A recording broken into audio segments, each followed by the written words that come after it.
Some people seem to be in denial that white Floridians used black babies as gator bait.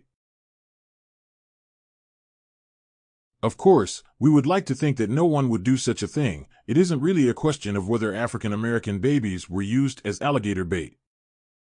But the question is, how frequent was the practice? The truth is, in the name of racism, white people treated black people as subhuman, particularly in the South. Using black babies as gator bait was a blatant attempt to terrorize black people, which is why so many postcards and artifacts remain. It's essential to realize many newspapers published in the 19th century discussed using children as gator bait in vivid detail.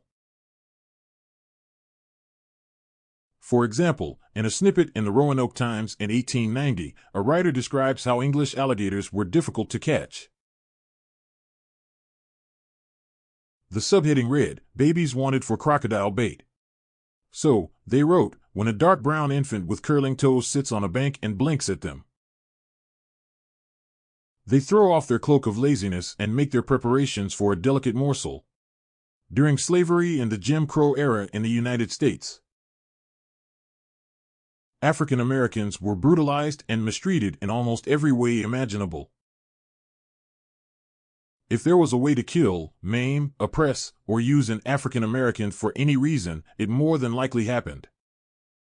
If the skin from an African American might be used for leather shoes or handbags, pretty much all atrocities were possible and probable. African American babies being used as alligator bait really happened, and it happened to real people. It doesn't seem to have been a widespread practice, but it did happen. It is hard to process the thinking that could lead a person to actually use a live human baby as bait for an alligator. That is why the objects in the Jim Crow Museum are so important. They help tell the story of a society that defined African Americans as subhuman. By portraying them as savage and worthless creatures. If people are indoctrinated, over and over again, with items, images, objects, and practices that devalue the humanity of African Americans, then practices like African Dodger, human zoos, and alligator bait become possible.